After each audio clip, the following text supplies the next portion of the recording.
কর্মসূচি আমাদের সমস্ত ব্যবসায়ী ভাইদের নিয়ে, আমাদের দ্বিতীয় পরিবার এটা।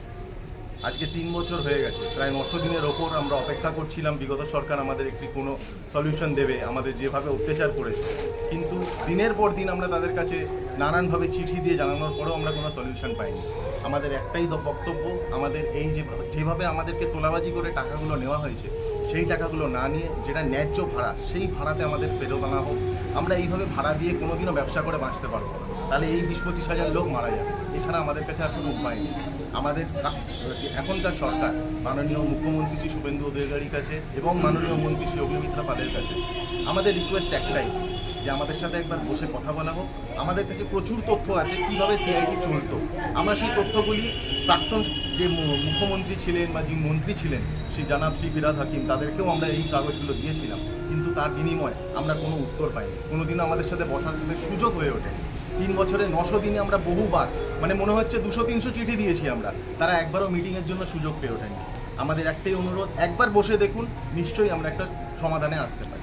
কতগুলো আইন আমরা মানব না। সমন্বয় কমিটি আইজিআর লুট বন্ধ করতে হবে, সিআইটি বাজার বাঁচাতে হবে, জীবিকা বাঁচাতে হবে। আইজিআর অনুযায়ী ভাড়া আমরা মানি না, গরিব মারা নীতি বাতিল করতে হবে। আইজিআর গরিবের কবর কেএমডিএ হুঁশিয়ার, আইজিআর গরিবের কবর কেএমডিএ হুঁশিয়ার, আইজিআর গরিবের কবর কেএমডিএ হুঁশিয়ার। সাদা কাগজে পর কাগজে আমাদের কাছে নোটিশ জারি করা হয়েছিল, যেটা সম্পূর্ণ আইন বিরুদ্ধে, যেটা কখনোই কোনো সরকারি দপ্তর থেকে এটা পরিচালনা করতে পারে না। শুধু তাই নয়, 50,000 টাকাটাও একটা সাদা কাগজেই আমাদের সামনে নোটিশ জারি করা হয়েছিল। সমস্ত বেআইনি কালা আইন আমাদের মতো দুস্থ দোকানদারদের উপর চাপিয়ে দিয়েছিলেন তৎকালীন সরকার। এই আইন আমরা মানছি না।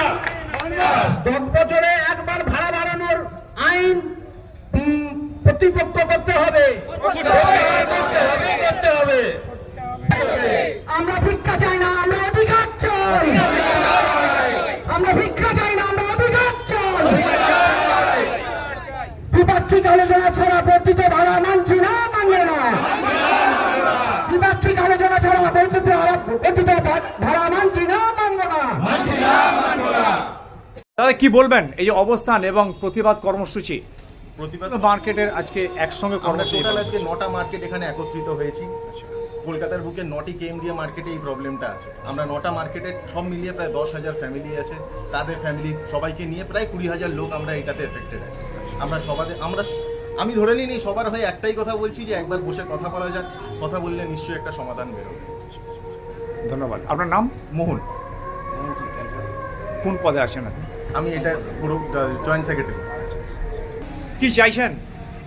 আমরা চাইছি যে বিগত সরকার আমাদের প্রতি যে চাপ সৃষ্টি করে গেছে, আমাদের নাম পরিবর্তনের প্রক্রিয়াকে স্থগিত রেখে এবং ভাড়া বন্ধ করে দিয়েছে, সেই প্রক্রিয়াটাকে আমরা চালু রাখতে চাই। এবং আমরা আগত দিনে মুখ্যমন্ত্রী শুভেন্দু অধিকারী মহাশয়ের দ্বারস্থ হয়ে এটা আর্জি জানাচ্ছি যে উনি আমাদের ব্যাপারটা একটু সহযোগিতা করুক এবং আমাদের সঙ্গে থাকুক। কি বলবেন দাদা, আজকে তো এই কর্মসূচিতে আপনারা একসঙ্গে এক জমায়েত হয়ে বেশ কয়েকটা মার্কেট মিলে আপনারা প্রতিবাদ সবাই অংশগ্রহণ করেছেন।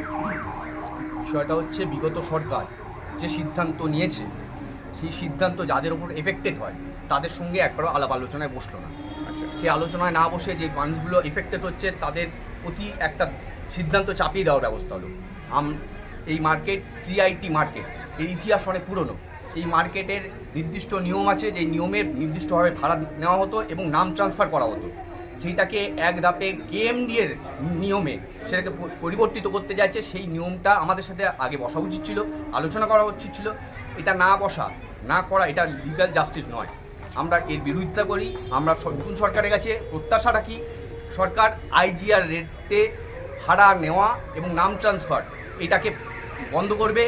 আমাদের সাথে সরকারের একটা যৌথ কমিটি হোক, সেই কমিটি যে আমরা ভাড়া বৃদ্ধির পক্ষে আমরা নতুন যা হবে সরকার সমন্বয় করব।